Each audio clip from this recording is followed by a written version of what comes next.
Hello, and before we start the show, we have some really big news to share with all of you. And so I'm going to kick it over to Bonnie so she can be the one to announce this great, exciting news. Oh, thank you, Casey. I co-edited along with Franz Dedman, Thomas J. Ord, and Tim Reddish a book. And it's now available on Amazon and other places where you might buy books online. It's called Partnering with God, and it's a collection of 77 essays from an open and relational perspective, theological perspective. So those of you who've heard me talk about process theology on Irencast, this book is all about process theology and how we humans partner with God. Yeah, check it out. And maybe we'll talk about it more at some other point on Irencast. So go get your copy now. Support Bonnie and the great work that she does. And now, let's get on with the show.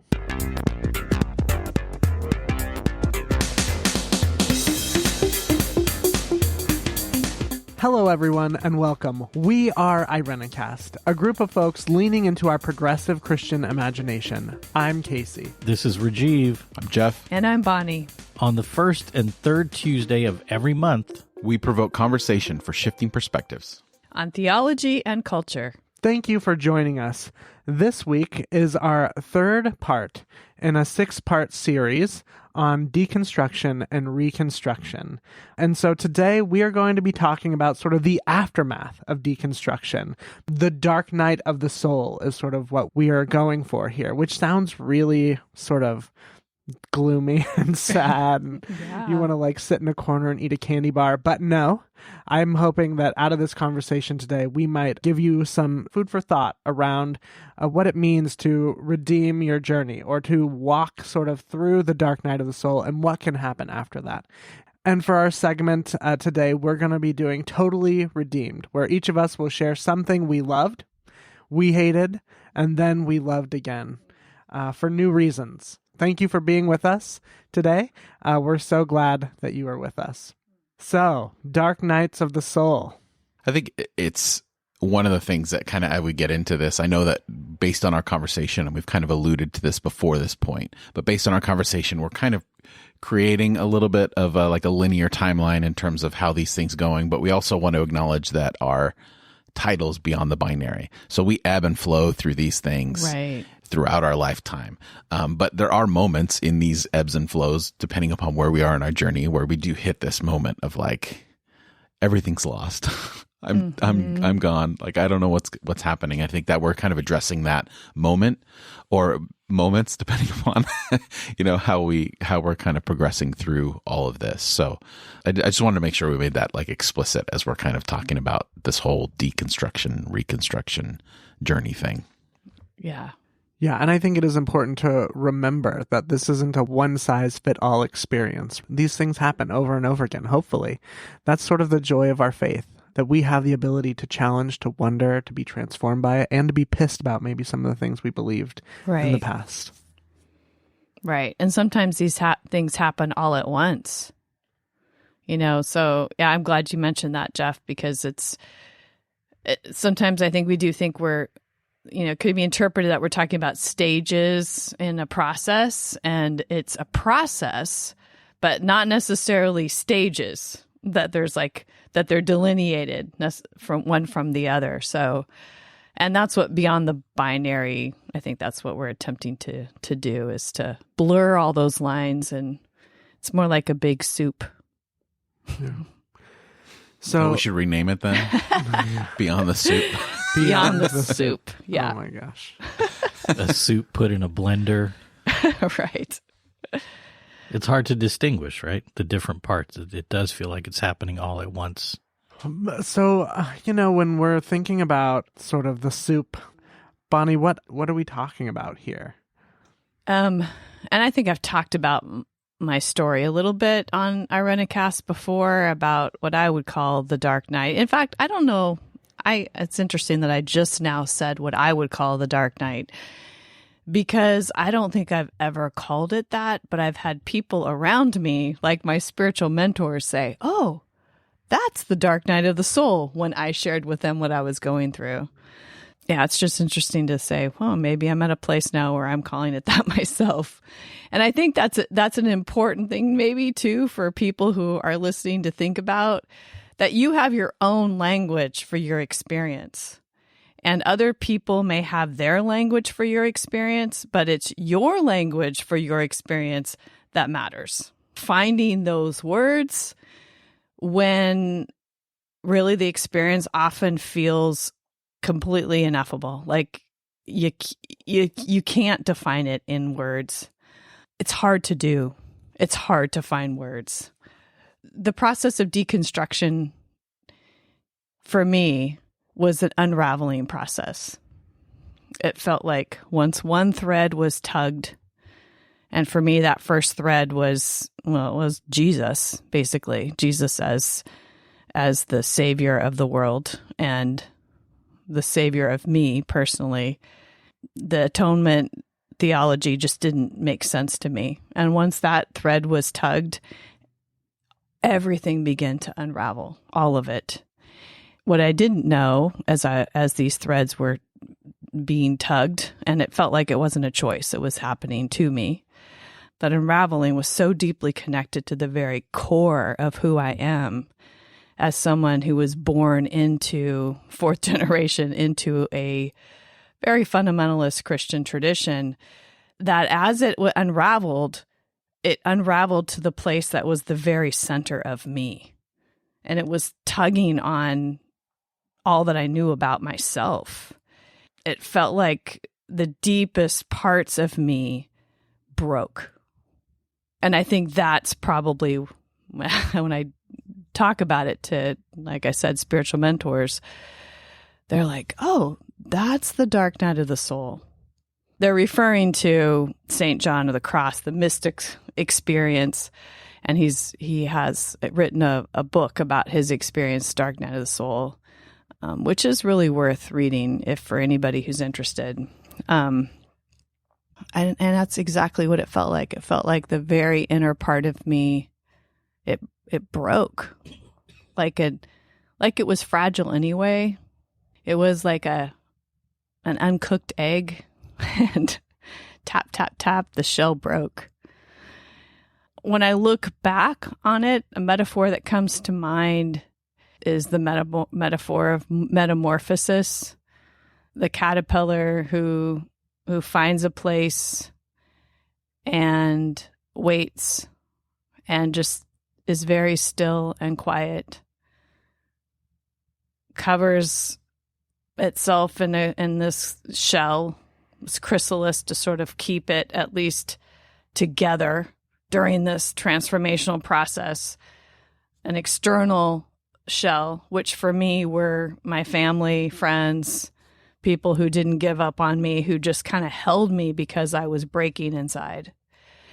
And then in time, not doing anything, but waiting and sitting still in the darkness and in the ashes and in the destruction, waiting. And then things sort of turned, and I was truly a completely new person on the other side of it. That's really hard and beautiful, right? Yeah. I mean, when you're talking about the unraveling felt like it was happening to you, and the ability to easily break, that you felt like right at the core there, the center of who you were was so fragile. I wonder if a part of that, because I don't experience you, I don't think any of us experience you as fragile. I see you as like cement. You are a firm foundation. And I wonder if for any of us who go through this process, when they get to this point of breaking, the fear is that if we go any further, there might not be anything left. Yes. But I think the only reason it's fragile is because it's not yours to begin with. It's been given to you. You are told that this is who you should be. You are expected to live in this manner. And so what makes you fragile is the fact that much of who you think you are has been handed to you by somebody else. Yeah, I think that's true. I think there's a great deal of resistance to the unraveling process. Yeah. Like, okay, I'm almost there. I'm not going to take one step further, and we'll just call it done. I think it's possible to sit there to live on that edge for a long time, and you can see the abyss, but you're just not going to tip over into it. But after a while, that the energy that it takes to resist the wind that's blowing you into that space, you just can't. I mean, I couldn't. It was too hard. I think there's some philosophical or spiritual platitudes where there's like a saying that when you take that leap, you may find the wings to fly or something like that. You don't know, though. You don't know. You just know that you're going to fall. You don't know how far the bottom is. And it's very scary. And especially, I was like responsible for people and two people. It wasn't like I was a teenager. This was in my mid-30s that I went through this experience. I was fighting. The resistance kept telling me, this is so irresponsible of you to take this leap. And, I'm speaking to women out there who might also be mothers. Maybe you became a mother at a very young age and you didn't have the opportunity to actually go through the process of fully developing as a human before you took on all this responsibility or before this responsibility was handed to you. My kids are 25 and 28 now, and all they can say to me is, thank you for showing us how to not give up on oneself. As hard as it was, I'm sure for them at the time, they were able to watch me go through this process of finding out who I really am, rather than having a mom who's always trying to be somebody else's version, trying to live up to somebody else's version of who I was supposed to be or who I'm supposed to be. The dark night is a very hard, painful journey because you don't know when it's going to end and you don't know if it's going to end when you take that first step. But it almost doesn't matter. I guess I'll leave it at that. Because I there's no way to say, oh, but keep going and soon there's a light at the end of the tunnel, or it almost doesn't matter. The darkness, it's a scary place, but it can also be a very nourishing place. During some of the darkest moments during this time, the dark night of the soul, one resource that I found really helpful and sort of a companion on the journey was a book called Healing Through the Dark Emotions, The Wisdom of Grief, Fear, and Despair by Miriam Greenspan. So I'm just throwing that out there in case it might be useful to anybody who's listening.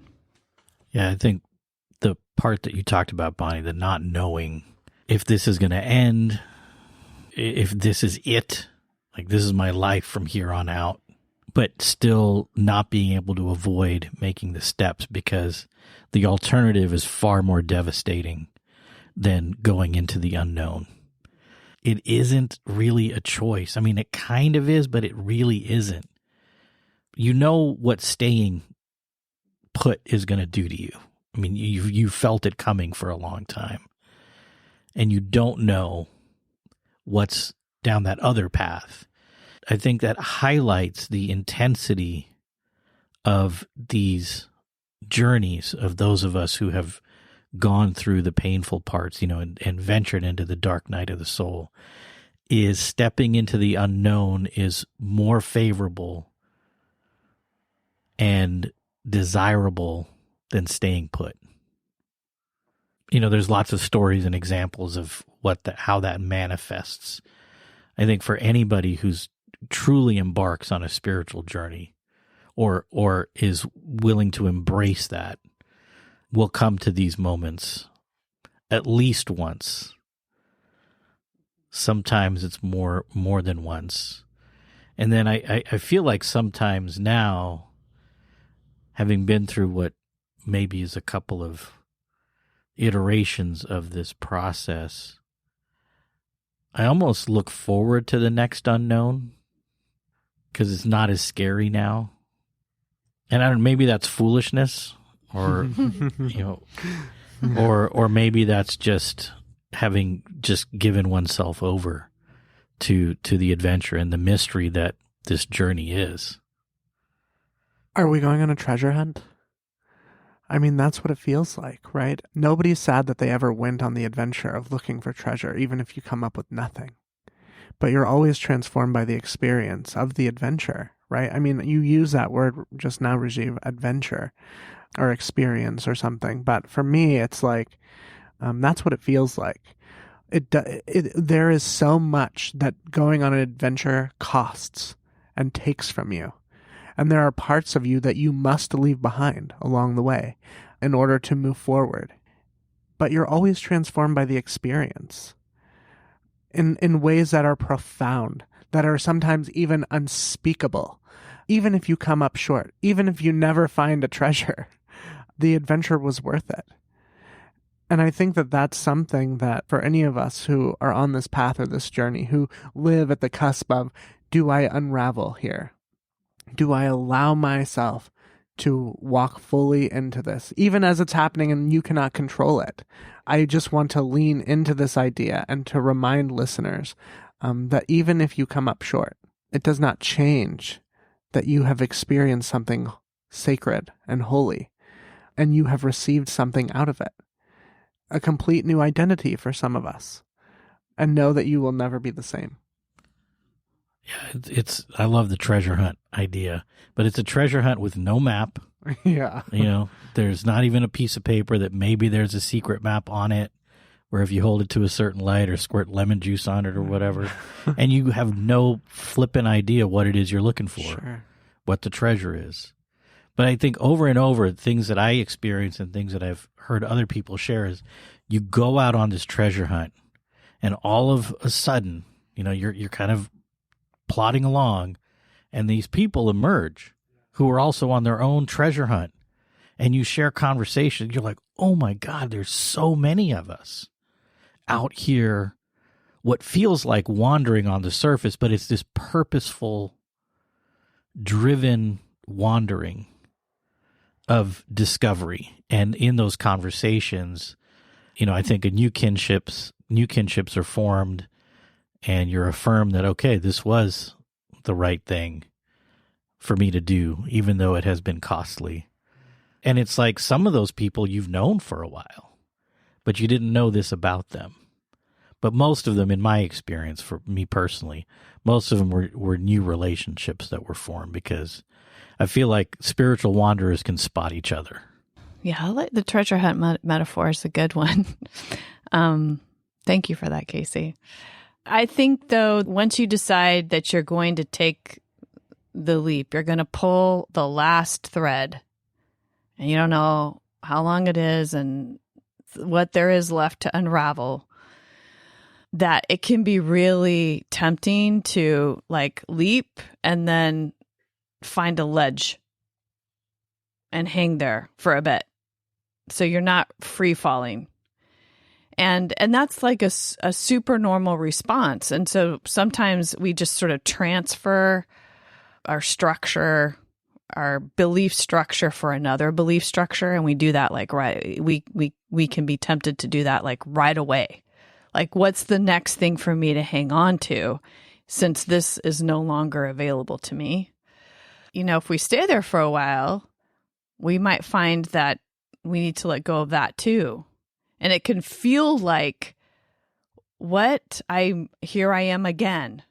Now I need to let go of this new thing I just grabbed onto. It seemed like it was a good fit, but it's not. There's still more for me to explore.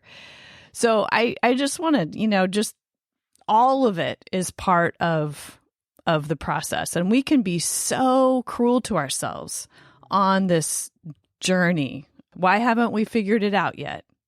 People have told me that if this and this and this are aligned, then this is the next thing that's going to happen, and it hasn't. So maybe something's wrong with me. we do this to ourselves, our self-talk.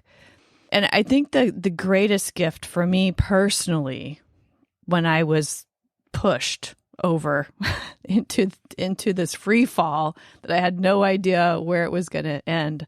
And physically, during that time period, my kids and Rajiv can tell you, I spent a lot of time laying on the floor as close to Mother Earth as possible in a fetal position. And I would just be like, I need a moment. And I spent a lot of time during that 18-month period or so in that space. I needed to be grounded. I needed every part of me to feel as much grounding as possible, because I really did feel like I was in a free fall, a spiritual free fall. But I think the greatest gift in retrospect was that cruel inner voice that somehow was planted along the way, probably through this fundamentalist tradition from the time I was a baby. It sort of broke apart. It's not to say that I'm not self-critical. I still am self-critical. There's a voice of shame that had lived with me forever up to that point that no longer served me. I was free falling. And that voice was just like left up there on the ledge. And I can say that, I've always thought it would be really cool to fly. And it sort of is really cool to fly in this spiritual sense, in the darkness, knowing that some of those voices that want to pull on you and keep you from really becoming fully alive, they don't jump with you. Because they can't. They can't live there. And that is the most amazing kind of freedom that, I get like choked up thinking about it in retrospect.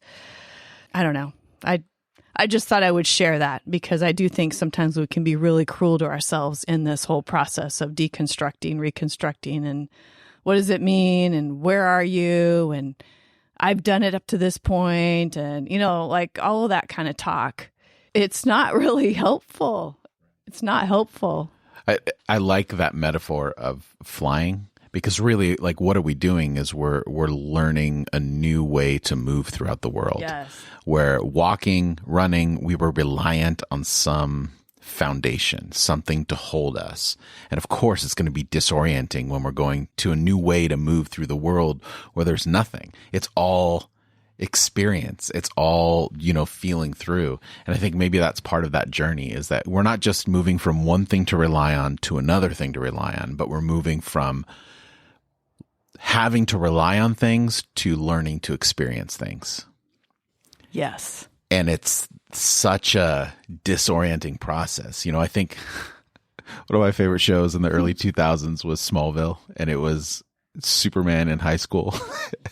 And, always the scenes where, you learning to fly or learning to use these new abilities or whatever, and how frustrating and how much self-doubt is created in those characters until they finally get it, or Hook is another good example. Remember that movie Hook with Robin Williams, where he couldn't fly until he figured out his happy thought or whatever.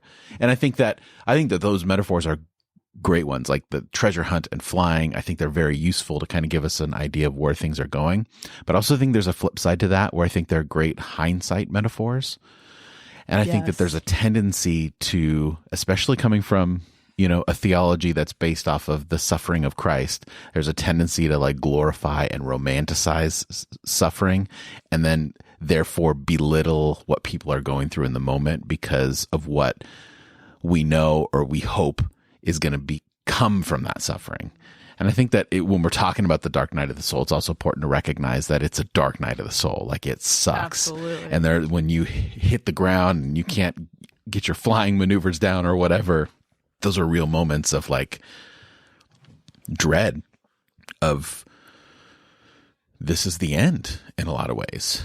And I know that especially when we haven't many times in those scenarios been given, adequate tools for our mental health, those can be really dangerous moments. So I think that that's another thing. And as we go on in these conversations, we're going to talk about the importance of community and other voices in our life. But I do want to acknowledge that for those of you that may be listening, especially that are like in the midst of that dark moment, or that moment of dread, that we don't want to over romanticize it or trivialize it in any way. And something you said, Bonnie, a minute ago about letting go.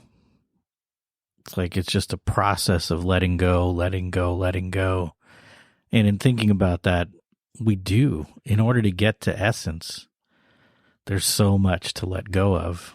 And a big part of this journey, this treasure hunt, is finding that inner core. And the world, in a negative sense, has put layer upon layer upon layer of stuff on us that we've accepted and worked to internalize. That, that's a big part of the work, is letting go of a lot of that. I think it's really important for us to hear Bonnie say that this is not a linear process. And Rajiv saying there is no treasure map. And I think it's really super important for listeners to hear us say that we're not inviting you into something as if we know exactly what you need, right? We're not prescribing to you anything. And I think it's easy because of the way many of us grew up. We had religious leaders tell us, if you just pray this much, or if you just read the Psalms this much, your faith is going to look like this. It's going to be transformed. There are boxes you can check that will point to what being good at whatever Christianity looks like. We are not saying that. I just want to bring us back to that soup metaphor. This is messy. It is mixed up, and it's a process. And I want to follow that with Bonnie's talking about voices of shame and guilt. I really want to challenge the idea of when you begin to hear what you think is the voice of the divine or whatever, the Holy Spirit, essence, whatever you want to use. If that voice is full of shame and anger towards you, I would invite you to wonder about whose voice you are actually hearing. I think that is something that is so important, is that when we do not be misguided, that when you are feeling shame or guilt or judgment, that's the voice of God. I would argue that it might be the exact opposite. Find the voice in you that calls you to freedom, to love, to spaciousness, to the adventure itself. And you might be closer to finding something in you that is holy and divine than that voice of shame and guilt. And I also really appreciate what you said, Jeff, because you're right. When you're jumping off something and you don't know where you're landing, there's an element of danger in that. And especially to one's mental health and well-being. And our societies are not structured around allowing people the space to go through that and to have to have people around one to support one through that process. We don't we're in a rat race. We're always in a rat race. And so if you can't function for a while, which was my experience, I had about an 18-month window of time, fortunately with enough support, family support, that I was fed and sheltered. However, if I didn't have that family support, I probably wouldn't have been fed and sheltered because I couldn't function well enough to provide that for myself. And so, yes, I sought out, which was all part of the experience. I didn't even know, I didn't have any resources to know, who do you call when you're having a breakdown? What are you supposed to do? I was told to be afraid of mental health providers and therapists and medicine. And yet I needed all of those things during that time. Yeah. So it was a spiritual experience in a very modern, crazy rat race world paradigm. Yes, sometimes you need medical intervention. And also the courage, the spiritual courage to not let those interventions shut down. And I don't want to be misunderstood here, and I'm hoping some of my co-hosts can help me with this language. But you need the support that you need to get through it.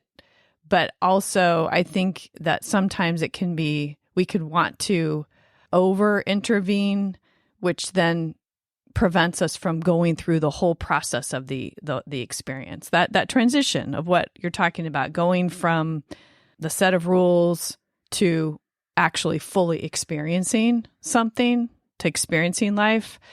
Staying in the experience is important, I guess is what I'm trying to say. But get the help that you need to be able to stay in the experience. And for me, that was medication, it was some therapy, and it was space out of the regular rhythms of life. I hear you saying don't over-narcotize. Right? Kinda, yeah. Or find your thing. Find your thing that is like, okay, this will numb it. This will prevent me from feeling like I'm free falling. Because there are plenty of options out there for that. And some of them are like good, quote, good, or less shamed by society. But deep inside, if that's what was going on in you. Pay attention to that knowing, that deep knowing. So is the title of this episode flying through a treasure hunt in soup? Yeah. Sure, why not? Yeah, I mean, I think that this is, how do you put in words, which is why I think it's, they're weird metaphors out of context, obviously, but how do you put into words this moment? Because like you said in the beginning, Bonnie, you can't, it has to be our own words. It has to be our own story. Otherwise, can we really work through and experience it in the way that we need to? And I think that there are layers to it related on one's like racial identity, gender identity. I think that flying may feel like freedom when you've been in such a repressed situation before you took the leap. Whereas for others who might not have felt oppressed or repressed, it may feel more like a complete breaking apart or like losing something, losing position, losing status. It's hard. no matter who you are, it's hard, but it's different kinds of hard. And, there's different kinds of freedom. And I keep coming to that word. And freedom is also related to self that can be part of the experience. Right. I think we talked about this before, about how the devastation of our own experiences does vary. And we found that our gender, race, our identities in the world have a lot to do with how severe that moment can be. Because I know we've talked about it. My unraveling was a very slow process. And I felt safe throughout most of it, if I'm honest. And it wasn't until I lost financial security and a sense of self-empower that I really had that moment where I felt like, okay, this is falling apart. But that's a very straight white male kind of experience, because it wasn't until I lost that influence as a minister, and that's kind of sad. I mean, it really is. But it's still my experience. But then part of that deconstructing is also recognizing how unique or how damaging my own experience is in connection to society, and then how much my fundamentalist upbringing reflected that. And it very much did in so many ways. Yeah, jumping back to the language thing for a sec. Jeff, you were talking about these metaphors out of context are what are they smoking? But I love that we're struggling to describe this, because because it's what I've got. In my head, I think of this as what, a Grand Canyon moment.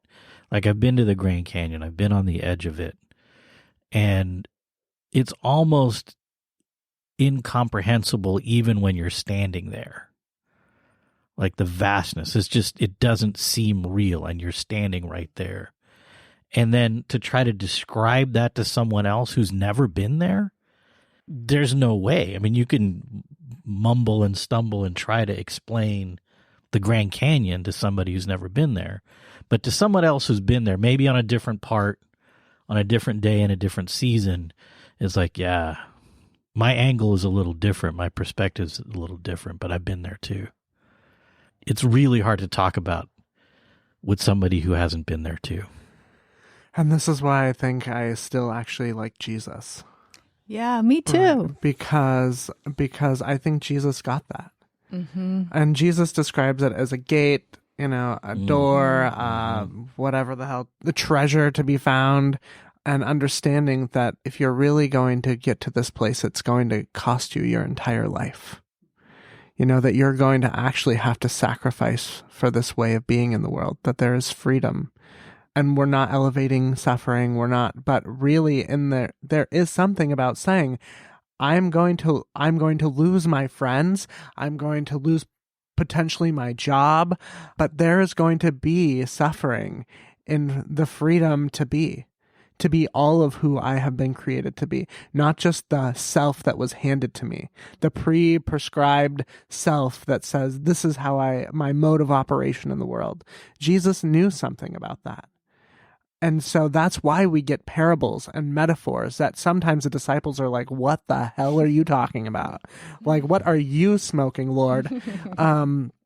So anybody who's listening to this, who has not had this experience, might wonder about that. What are you talking about?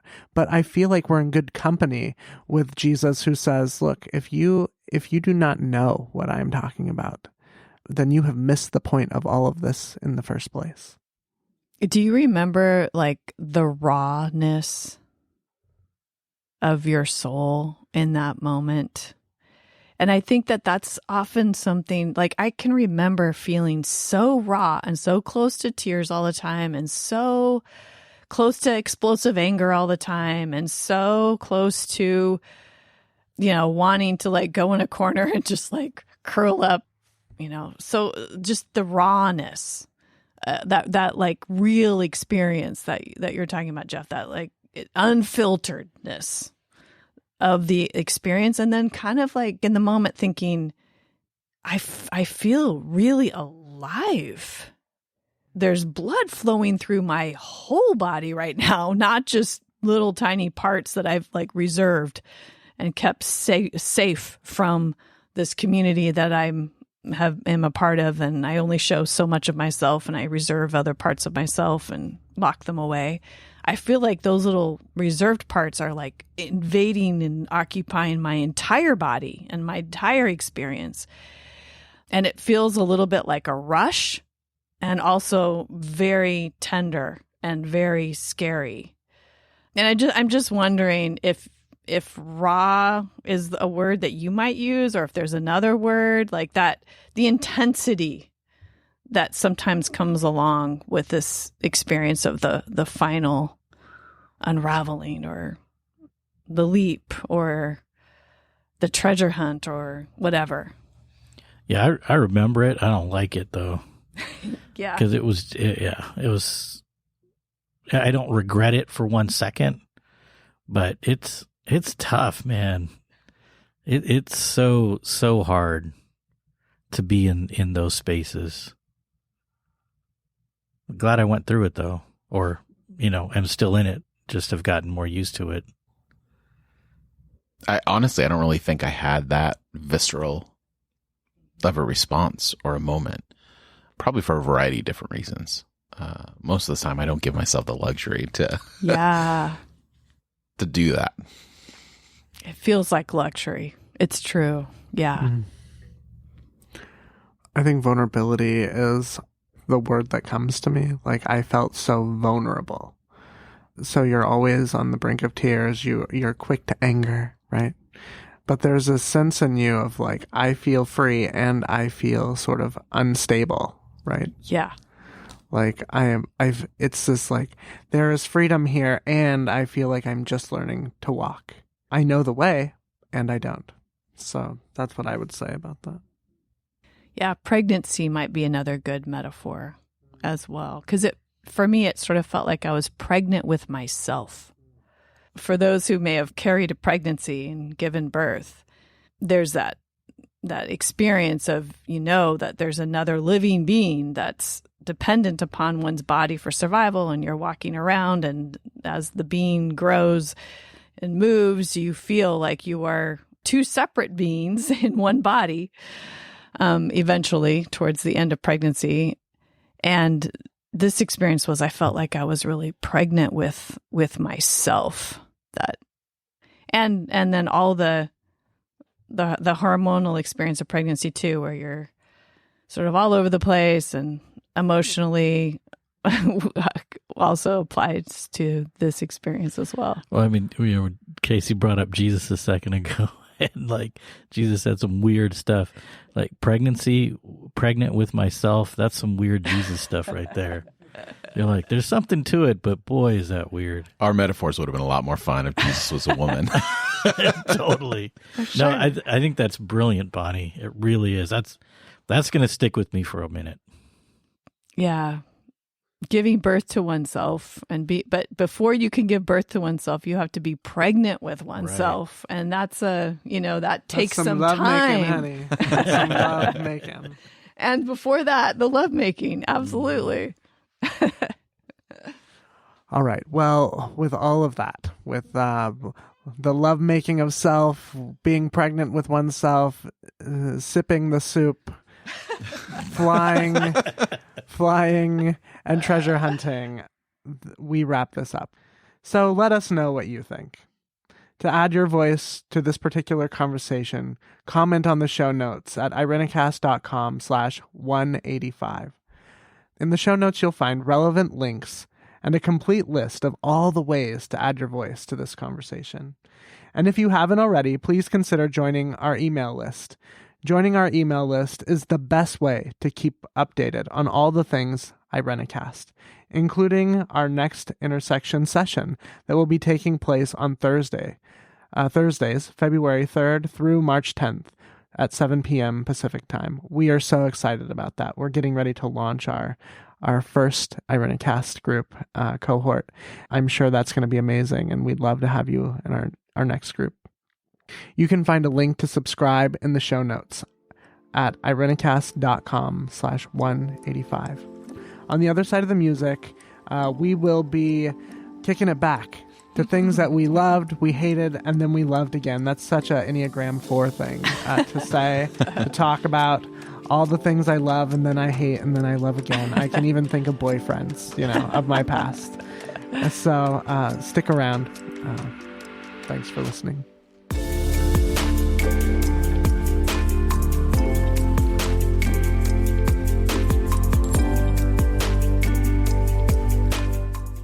And we're back. And so we are back. And so we now will be launching into a conversation, a segment on the things that we loved, we hated, and then we loved again. And so I'd love to hear from each of you, maybe something that you loved, you hated, and then you loved again that you'd be willing to share with us. Well, one of the things that I really loved for a time, because was there were a few bands that played genres of music that I really loved anyway, that were pretty good. They weren't as good as the real bands, but like DC Talk, Audio Adrenaline, the OC Supertones, and it was like, I mean, again, not nearly as good as the quote real bands, but in the wheelhouse. So I really got into those albums, especially Audio Adrenaline stuff. I loved Audio Adrenaline. And then it was like, oh my God, listen, do you hear what they're saying? And now I'm back to like, I will turn up those songs sometimes and just, I love them again. But the sting of the troubling theology is sort of gone, because I'm like, yeah, that was then, that was them. And they're just familiar and they're fun. So I'm assuming you haven't seen the news story about the Audio Adrenaline guitarist recently? No, what did he do? Did he kill somebody?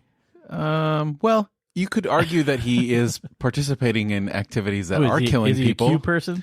Well, there's this footage of, I'll put it in the show notes if I can find it. There's this footage of this school board meeting, and after the school board meeting, the health experts are leaving, and the mob is like, "You're killing us!" Like yelling at the health care experts, like, "We know where you live," all that kind of stuff.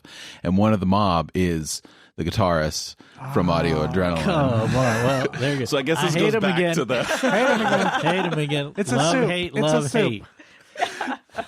Thanks, Jeff. So you have to pick another one now because Oh you my hate him again. god. It's like Michael W. Smith. He's also like Ugh, Oh, I don't even. some of these guys. crazy. Apparently, there's only room in that big house if you have a mask. Only if you don't have a don't have a mask. Don't have It's a the mask, father's house, right? The Father's Right. house without a Father's mask. house. Maybe we'll have better Oh luck my at the God. mother's house. Maybe move to the mother's house. Move to the mother. Right. Yes. Where please. people are giving birth to themselves. That's right. Yes. Yes. Sorry, I didn't feel like I just.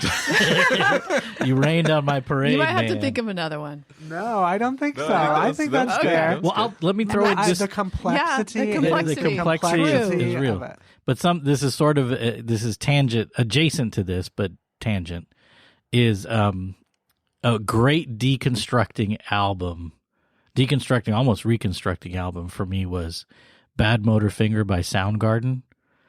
That is like, for me, it just like hit all the feels in those really dark, angry times. Oh my God, it's the best. Still love them, always have. It probably comes in just no surprise, but mine is food related. And I've had a up and down relationship with Brussels sprouts. When I was a kid, I actually really liked them. And then I fell into the peer pressure of none of my other friends liked them, and Brussels sprouts were gross. So I was like, yeah, they're gross. But as an adult, I've learned to love them because I learned the art of like roasting vegetables. Like before, I just steam them because I was trying to be like healthy or whatever. But roasting vegetables, like it literally changes the taste of so many of them. And my favorite one to roast is Brussels sprouts because it gets that nice char at the bottom, caramelizes the bottom, and you mix it in some olive oil and garlic, and it's so good. So yeah, Brussels sprouts is my like thing that has been redeemed in my life, or from loving to hating and now loving again. That's not exciting, but I think we need to add a subtitle to our segments is a Irencast segment. Let's see how Rajiv can misunderstand this one. 'Cause once, I mean, Jeff's like bringing in, I'm like, Bruss, we could do like anything. I'm like, I thought it was like something in our religious life that we loved, hated. the segments have always been everything. See, that just goes to your fundamentalist mindset of that's like, true. this is for this. Rajiv, we're going to break you of this. This is the segment. Really, that's why we That's started true. the segment. just to sort of to break help free you. from all of it. But I thought yours was a I'm good curious one. to see what Casey and Bonnie have to say now. I know, right? Oh, Brussels sprouts is a good one because I've had a love-hate relationship with Brussels sprouts too. But I'm going to stick with the religious theme because that's what's up for me right now. Thank you. So I'm the weirdo in this one then. And it's the most surprising because I think that, I think with redemption, if we're calling it redeemed, also comes an element of surprise. Like you're like, whoa, this is, I have a different relationship with this thing now. I wasn't expecting that to happen. That's true of the Bible for me. Honestly, I was, told that this is the book. Then I burned every single Bible I had in my house during some of those moments of like just rage and rebellion against all of it. I stomped on it. I spit on it. I did all the things that you're not supposed to do as part of this treasure hunt journey. And now when I pick up the Bible, I read some of the stories, I'm like, wow, this is like an amazing legacy that we get to carry and that we've inherited, and that connects us to like humanity across time and place, and that I find to be really profound. So there you go. Love, hate, and then love again, but love in this whole new way. Yeah, I actually, Brussels sprouts are great, Jeff. The Bible and Jesus music, those are all the things I think I mean, Brussels sprouts of the three would not have been at the top of the list, but all of those things are definitely things that I have loved, hated, and then loved again. So I think that I'm going to probably just go with you, Rajiv, and stick with Jesus music. I honestly, I know that's so ridiculous, but I do. I love me some Jesus music, especially live. This is really TMI, but I really do love live worship albums like Hillsong. I will play them so loud in my car. Really? Oh, yeah, man. which is really embarrassing for me. That music was about feeling something, Mm-hmm. and as an Enneagram 4, I'm all about feeling, and so when I want to evoke a certain emotion in myself, or recall something in me that either, can be good or bad, I will play some of that. Like I have an actual like Sunday morning worship playlist that I play every Sunday on my way to church to sort of, put me in a space. Is So- it a static playlist? Yeah. Mm-hmm. Would you mind sharing in the Yeah, show notes so that'd that we be can awesome. put that out there and Sure, put I'll out share it with you. Casey's? Yeah. Is it Sunday morning kind of cringy? Yeah, it's really cringy though. So that's the We'll thing. add a trigger warning to That's it. right. It's very trigger warning. It's very cringy because some of it is like from the revival stuff I go Totally. like the song that I took my very first altar call trip down to the altar. There's some of that stuff in there. Which I is gotta like- hear this. Yeah, it's I gotta really hear it. cringy. It's Yeah, really me cringy. too. But- But I mean, the one I was debating, I'm going to go ahead and throw this in as a bonus. And you guys may not be old enough to remember this. It was actually a little bit of a franchise. The new Messiah, the young Messiah, I mean. Oh yeah. Oh, where they yeah. redid the Messiah. And then there was the new young Messiah, which was my favorite. And out of that whole album, Larnell Harris's version of Every Mountain, Every Valley, I mean, is like, it still gets me every time. I feel like the sky's about to open and Jesus is coming again. I like it. That's good. Hallelujah. It's so weird. There's some of those songs that'll get me, and I'll still go back to some of those songs. Some of them I have gone back to, and I've been like, nope, still hate. I still can't do this. I still can't. Which probably, hopefully, will stay the case. But there are those ones, well, like you said, the music that make you like Until feel your or remind you of a 7-year-olds moment. Start playing it in the house. Yeah. And then... Like when Rajiv earlier was talking about the ska, like I went to the Scallelujah tour where it was it was Scallelujah. Supertones, 5 Iron, and who was that other band? Insiders, the 3 big ska bands, and I went to that concert. It was like the best thing in the world at the time. Hey, that was the very first band concert I ever went to was Supertones, Switchfoot, Reliant K. Wow. Yeah, and I fell in love with Switchfoot. I actually still love Switchfoot because I thought that their altar call was not pre-planned. I should have known. I'm such an idiot, But anyway, they It got was to do the altar spontaneous. call, right, which made me feel like they were the most, connected to the Lord. Right. And I saw the Supertones guys smoking cigarettes out in the back, and that meant they were real sinners, right? Oh goodness. So there you go. But For anyway, I shame. still actually do love Switchfoot.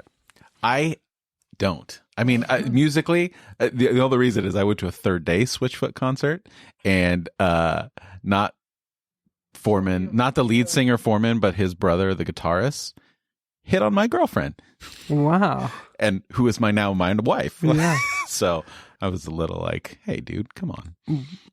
Wow. We need to talk to your wife about this later. I would like her opinion on what happened. Well, that was back when all these bands were first coming out, and you'd go to a church and you could like talk to them Yeah, and hang that's out with right, them that's in right. like the foyer or whatever, and those were weird times, right? I'm pretty sure everyone has got off this episode now because we've triggered them so I know, hard right? with this, evoking the names of Everybody's so many. Yeah. I know. Well, I think that'll do it for us this week. If you enjoy Irencast and would like to join the work we are doing, please consider donating to our PayPal link at irencast.com/PayPal. We are committed to keeping the show free for listeners, but there are costs involved, and your financial support certainly helps. That's irencast.com/PayPal. Irencast is also a nonprofit organization, so your donations are tax deductible. You can also support the show by simply making sure you follow the show wherever you listen to podcasts. And if the platform allows it, leave us a rating and or review. So for this week, I'm Casey. This is Rajiv. I'm Jeff. And I'm Bonnie. Thank you, friends, for joining the conversation.